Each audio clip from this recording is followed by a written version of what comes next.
Welcome to the No Regrets Leadership Podcast, where leaders are empowered to equip and disciple men. Welcome to the No Regrets Leadership Podcast. My name is Steve Sonderman, and I'll be your host for today. And we're so grateful that you're taking the time to listen to this. And as you know, our focus and our goal is to further equip you and to really be more effective in your ministering to men. So every week we have a thought leader, we have an author, we have a speaker on that can talk about an area of leadership, talk about an area of ministry to men. And it's our special guest today is Mac Lake. Mac is a good friend of mine, and we've worked together over the years on a number of things. And Mac is a national consultant and training program expert whose passion really is growing leaders in the local church. So Mac, thanks so much for taking the time to be with us today. Steve, it's an honor to be with you and always fun to spend time with you. Yeah.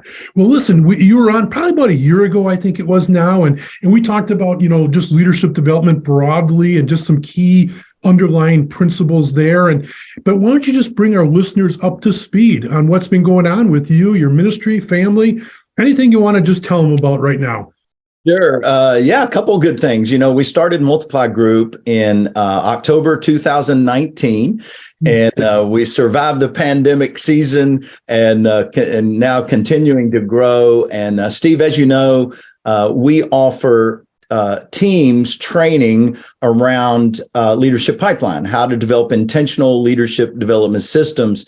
And I'm excited that this year we're adding to our repertoire, and we are adding a team training called Leadership Accelerator. And it's just things that I've learned over the years about leading healthy, high-performing teams. And so it's 8 components that every healthy, high-performing team needs. We've built tools around every one of those. And we're going to have e-course plus coaching this fall. We will release that, and so we're really excited about that. So that's what's new on the business there. Well, good. That's perfect because again, for the listeners, that one of the things we talk about all the time is that if you're going to start a effective ministry to men, you need to start with a leadership team.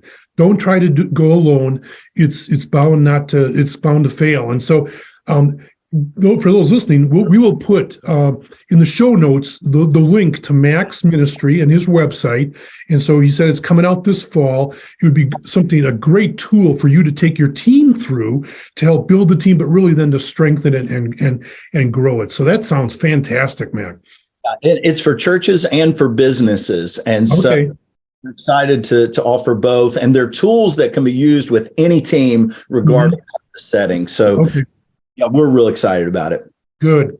Well, today we wanted to talk about small groups specifically, and because we know that core to ministry to men is getting men connected in small group where they can do life together. So, Mac, why don't we just start with what are some qualities that you would look for in an effective small group leader? Let's just start there.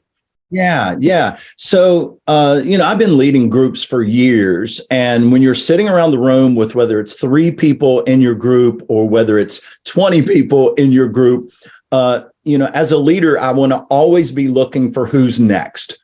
I want to look, keep my eye open. And so here's 4 things I look for. You can add to this list, but it's 4 things I look for. Not in priority order, but the first thing is likability. People aren't going to follow somebody they don't like and that they don't enjoy.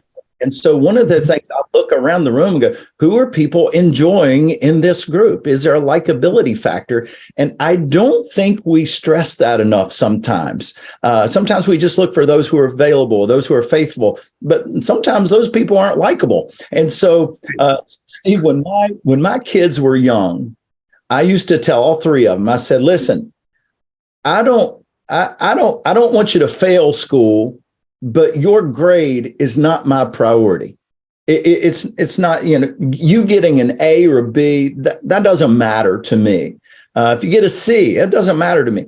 I want you to learn people skills because go so much further with people skills than you are your academics. The academics important, but I wanted them to learn people skills and learn to be likable and be able to put other people's interests before their own, and ask questions and listen to people and get to know people, be more interested in them than trying to, to impress people. And so likability is the first thing. Mm-hmm. The second thing is influence. Around the room, and I'm going, okay, who are people looking to? Who are people listening to? They may be somebody that's outgoing, but sometimes it's somebody that's more on the quiet side. That's a good listener. They're the ones that have the influence. But these are the people that can unite others together. They get people to say yes. They get people they galvanize people to work together, to grow together, or to serve together. And so there's this influence that they have, whether they're aware of it or not. The third thing that I look for is faith. Now, maybe I should say vibrant faith. Yeah. Obviously, to be a believer, but I want them to have a vibrant faith where they are daily trusting God. When you listen to them, their faith stands out. Their dependence on God is so clear, obvious, and inspiring. In fact, in my small group I'm leading right now, I lead a small group of men. And one of the things I do with them regularly is, guys, what are we trusting God for? God to show up. Yes, I want us to learn his word. Yes, I want God to transform who we are, but I want God to show up. And it was so cool. I was walking the track one morning. I sent my guys a text message. I said, hey, I feel like we're supposed to pray for Chris's son. They've been estranged for a couple of years. Guys, let's storm heaven together, and let's trust God that God's going to restore that relationship. And I sent a inspiring, faith-filled message, finished that message, and I was like, oh Lord, please show up, Yeah, leaders have to lead with a bold faith, because if we don't lead with a bold faith, our people won't live with a bold faith. So I'm looking for a small group leader whose faith is visible and inspiring. And then the last thing I'm looking for is empathy. Is they're empathetic? They have compassion. Leading people is a messy job. I used to joke with our small group leaders and say, I'm going to apply for Mike Rowe's Dirty Jobs show. And Mike, I'm a small group leader. Come follow me for a week and do my job. And you'll see it's a messy job, just like some of these other messy jobs. Right. People are messy. So you have to have compassion and empathy. And so if you look at those four things, and I'm looking for somebody in my group that can help give life to others. And that's what I'm looking for in a small group. Yeah. Boy, those four qualities are just so tangible. And you can just, they sit right there. And they're also something you can look for in others. Like you said, as you're peering around the group, as you're spending time with them, I just love them. Likability, influence, faith, and empathy.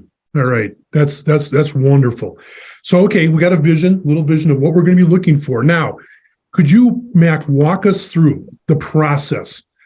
I'm a small group leader, from identifying to developing to deploying some new small group leaders. What does that process look like, and how can I do that? Yeah, let me give you 5 simple steps. Okay. Number one is we have to observe. Now, I would say observe on a weekly basis, always looking for who the potential leaders are. We've got to be more patient. A lot of times we don't look for that next leader until we need that next leader. We've got to start looking before we need them. Jesus was a great model of this. He went public with his public ministry in the fall of 26 AD at his baptism. And Steve, it's fascinating because it was 21 months into his public ministry before Luke 6, when he went up on the mountain, prayed all night long, came down, called all his disciples to himself, and from among them he chose 12. That's when he chose his 12 key leaders.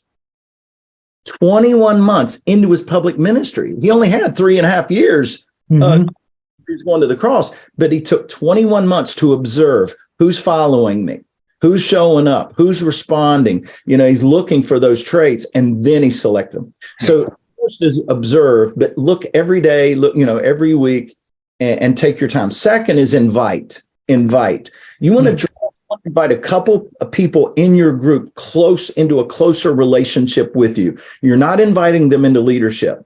You're inviting them into opportunities. And so you want to give them the task of a leader before you give them a title of a leader. Let them test run. They don't even have to know this, Yeah, right. Yeah. Give them task before titles. Hey, would you lead prayer for us tonight? Hey, would you host small group over at your house this week? Hey, we're going to do an icebreaker question this week. Would you mind kicking us off with that icebreaker question? Or, hey, we're going to break into subgroups. Would you mind leading that little subgroup this week? We're just going to do little triads. Or, hey, do me a favor. I know so-and-so wasn't in a group this week. Would you give them a call? Or, hey, so-and-so in our group, they're really struggling. Would you mind going to coffee with them and just seeing where they're at spiritually and just see how you can encourage them? You're giving them the task of a leader way before you give them a title. So you get to watch how they respond, which leads to step 3. If they're doing well and responding to it, you invest in them. You begin to do specific leadership training with them, training them in the competencies and the character they need, increasing their confidence in their own leadership. And so we can talk more about training in a little bit, but you invest in specific training with them, training them in specific competencies. After you do that, then you assess.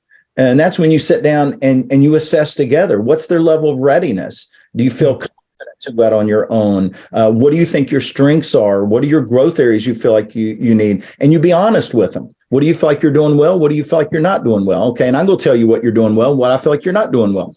But if they're 80% ready, then that leads to the final step, which is release. Send them out, celebrate, and then just be available to coach them, champion them. But at some point, you got to kick them out of the nest and release them when they're 80% ready, not 100% ready. Right, because they're never going to be totally ready, right? And I think sometimes we think we have to have perfect. We're not perfect. They're not perfect. And sometimes they're going to be a little hesitant because, I don't know enough, right?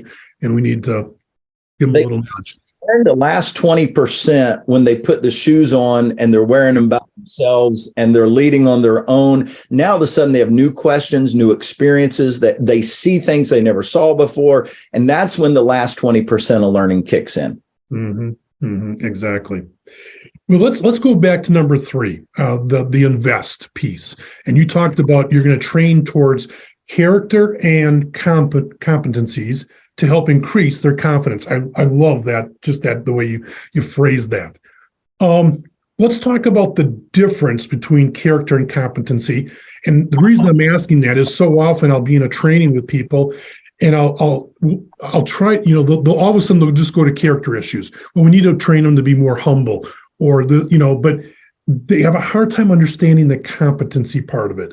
Can you explain that difference and how it works together? Yeah, it's amazing because so many churches I watch and their leadership development is training people in spiritual disciplines. It's training them in spiritual character. Nothing wrong with that. That's good, but training them in leadership competencies. One of my life verses is Psalm 78:72. It says, David shepherded them with a pure heart and he guided them with skillful hands. And so what made David such a great leader is he had leadership spirit. That's the character side, but he also had leadership skill. And side. And it was those two things combined that made him a great leader. And the church has to pay more attention to the competency.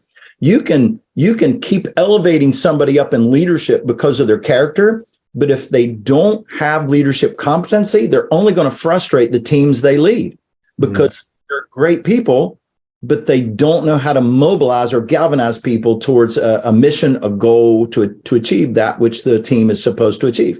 Yeah. And so let's focus right now. And like you said, both are important. It's like, the two rails on a track, but let's just talk about the competencies for a few minutes with regard to small group leaders. What would you say are some of those key competencies that we want to train them towards? Yeah. Number one is disciple making.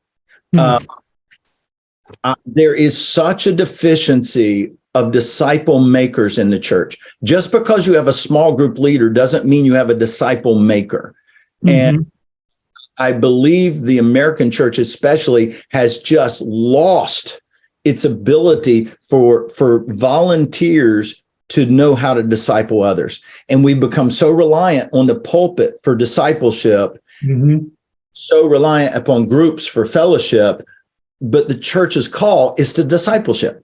My friend Hadi Lewis says that discipleship is not a ministry of the church. It is the ministry of the church. It is the thing we've been called to. So I think, number one, I want to see small group leaders learn how to make disciples. Here's the thing. You've not made a disciple until your disciple has made a disciple. Fake disciples running around because we train them a lot to live like Jesus, but we don't teach them how to reproduce themselves. So discipleship's number one. Number two, I would say team building, or establishing community among a group of people. That's important, where there is a spirit of belonging, a spirit of community among that group. And I say team building because you're mobilized around a cause. You're not just mobilized around a sense of community or sense of family. Yeah, I want that, but there's a sense of cause in your group. Third, I would say, is facilitate discussion.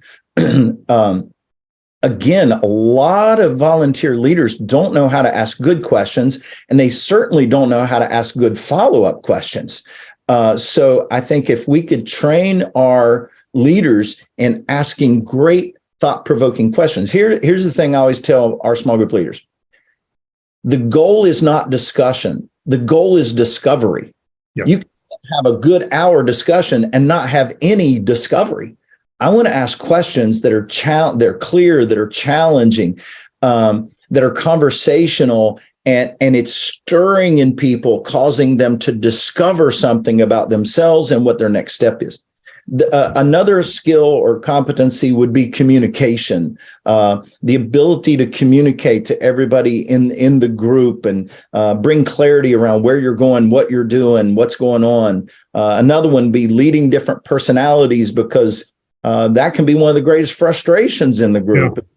Well, not understanding or getting along. And then the last thing is identifying and developing leaders. If I could train those 6 competencies to get started, man, they're going to get off to a great start. Yeah. Well, Mac, I know that you have developed materials over the years, and to help in that training process. Okay, we've identified the 6. Now, what would a leader use to train them? Are there any materials you would recommend that you've developed that would be helpful in that process? Yeah, I've developed a book series called the Discipling Leaders series, and they're books on how to lead others. And that would be for your small group leaders in your church. And it includes those 6 and more, those 6 competencies and more. But you can also use this for your worship leaders, your children's leaders, your student leaders, your guest service leaders, because it's not ministry specific, it's competence specific. And it's not just teaching people how to turn a ministry widget, it's teaching them to live a biblical lifestyle of leadership so that those competencies get integrated into their lifestyle regardless of where they're leading. And so the Discipling Leaders book series, there's leading others, then there's leading leaders, leading a department, and leading the organization comes out this fall. So those are 4 books in that series that cover 26 different competencies that churches can use to train disciple leaders up their leadership pipeline. And what we do is we say, please, please, please do these sessions in triads. Don't put a bunch of people in a room. Put 2 or 3 people around a table and go through it together, because it's discipleship material for the leader level, what it is. Yeah. And I think that's a key. When you helped us at Ellenbrook and helped us understand that really everything we're talking about in leadership development and training small group leaders or department leaders, it's all discipleship. It's all part of that process. And that was so helpful for me, and I know for others as well. I just want to tell the listeners, we will put a link to these books in the show notes as well. And I can tell you right now that I've used these books in training that I have done. I'm recommending them to churches all the time. But the leading others specifically will be helpful in this in the area of small group leaders. And the 6 competencies that Mac just talked through, those are going to be in that book, and it makes it so much easier than trying to invent it yourself. Right.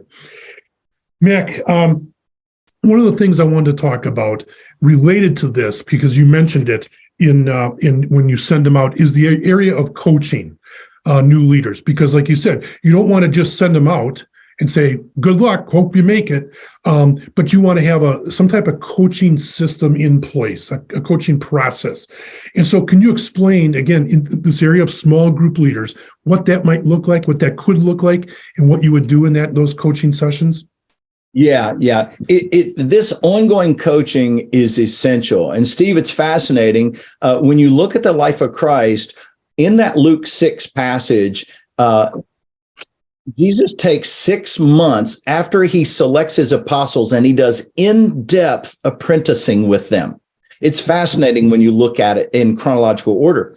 And then after 6 months of training, in Luke 9, it says, then he gave them authority and power. So he selected them, trained them, 6 months later, gave them authority and power and sent them out and to go preach the gospel on their own. Then in 29 AD, that next year, he did 4 retreats where he withdrew out of the nation of Israel with his 12 for more intense training. So what I recommend churches do is, hey, give your small group leaders a coach, one coach for every 3 to 5 small group leaders, and tell them to meet with them quarterly. Mm-hmm. And I'll give you an agenda for that. We call them huddles. You can call them anything you want. But let me give you an agenda for that. The first thing I want to do, if I'm a coach and I'm meeting with my 3 to 5 small group leaders, I just want to connect with them. Hey, how's your month been? How's your family doing? Second is I want to celebrate. Celebrate is, hey, tell me one thing that God's been doing in your small group recently, and let's celebrate that together. Third is coaching. That's the content part. And what I recommend is showing a short video or giving them a short scenario that they can wrestle through. And then after you discuss that, then the next thing you do is communicate. Communicate is, hey, here's when we're going to meet again. Here's some important things you need to know about small group ministry. And then finally is care. Hey, how can we pray for each other? And so those 5 C's make a nice little huddle. And you just choose, for the coaching part, you choose a topic like handling difficult people, some sort of difficult theological question that might come up, and how do you handle that? You know, we're coming out with a new resource again this fall, but it's huddles for this exact type of thing, and they're scenario-based huddles. So we'll give you some that are theologically based, leadership based, character based. And you can just take these short little scenarios and they'll come packaged with a leader's guide and some follow-up questions. And so you can hand those out, read the scenario right there together, answer the questions, and you learn together right there. It's a done for you training tool that we're going to be releasing that'll help you with these types of huddles. Mac, that is fabulous, because I hear that all the time. What do I do? And I love the case studies or the scenario study. I mean, you look at Harvard Business School, that's all they do. And a lot of the MBA programs have figured that out. Let's give them real life situations and let them work on it and discuss it. And that's going to be very helpful. Again, we will link it to that as well, because I think that'll make these huddles so helpful. I remember when we were talking together, a number of years ago, as you were talking about content, you said have people read something, watch something, or listen to something. And I've sort of used that over the years. And it's really sort of what you said, whether it's listening to a podcast together, or read this chapter, this article, or, watch this video or whatever. But that can be, but I love the adding to that a scenario. That'll be good. So you would recommend quarterly, just getting together with your 3 to 5 leaders, and then of course touching base in between as well, just maybe individually. Yep. One-on-ones with each. If I was a coach, I'd say, hey, do a one-on-one twice a year with each one of your leaders, and then a huddle quarterly. And that's a pretty good rhythm. And small group coach is not leading a small group themselves, then they would have plenty of time to do that type of thing, go visit some of the groups on occasion, to encourage and that sort of thing. So very doable. Sometimes coaches want to co-coach. So coaches that work together to lead some small group leaders. Other times you have a player coach. And a player coach is somebody who says, hey, I don't mind coaching 3 to 5 others, but I still want to lead my own group. And in that case, you say, okay, that's great. We just want you to have a strong apprentice or strong co-leader in your small group so that you have time to still prioritize those other leaders that you're influencing. Yeah. I know this is going back a little bit, but you just touched on it. And let's just talk about this. So going back to that invest piece and then the sending out, you talked about having an apprentice. How long does that apprentice process usually last? Is it just different for everyone? Or do you normally say, well, it's 6 months, 9 months, 3 months? I don't know. What any suggestions you have there, Mac? Yeah, I love that question. I love the question because what it does, it brings us back to the heart of discipleship.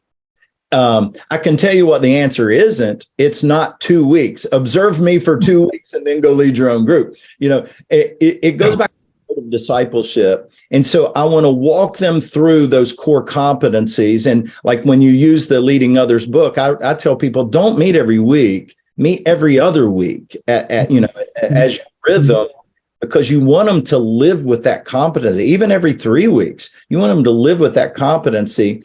And I would say they need to apprentice for at least 1 semester, at least that, so that you get to have eyes on them. They get plenty of experience. But I remember one time I was discipling two young men to be small group leaders. They were in my group. I took them through the 5 competencies. And at the end of that training, one guy, it was 12 weeks later, one guy was ready and we sent him out and started his own group. The other guy, we assessed. He's like, I'm not ready. And I went, yeah, you're right. You're not ready. and so he stayed with me for 12 months. So one was ready in 12 weeks, ready in 12 months. And the key is, have I discipled them to the point where they're 80% ready and their confidence level is higher? Mm-hmm. That's so helpful. Thanks for clarifying that. I really appreciate it. Mac, this has gone by so fast. I can't thank you enough. Just in closing, we've talked about a bunch of your resources, but where can the listeners learn more about your ministry? Yeah, our website is multiplygroup.org. And then on Instagram, I am Mac Lake, MACLAKE 24 on Instagram. So both of those places, you can learn more about us and our resources, what we offer. And then we're also want to offer your listeners a 10% discount off for any of our resources. So if they use all caps, Discipling Leaders 10, Discipling Leaders 10, then they get a 10% off of any of our resources. Okay, that's great. Well, thanks for doing that. So again, thanks, Mac. I appreciate it. And also I want to thank all of our listeners. So glad that you've taken time out of your schedule to be with us today. And I know that this has been helpful. These are just one gold nugget after another on developing small group leaders. And so on behalf of Mac and myself, we want to say thanks for listening and have a wonderful week. Talk to you next time. Thank you for joining the No Regrets Leadership Podcast. For more information and to access past recordings, please visit www.menwithnoregrets.org/podcast.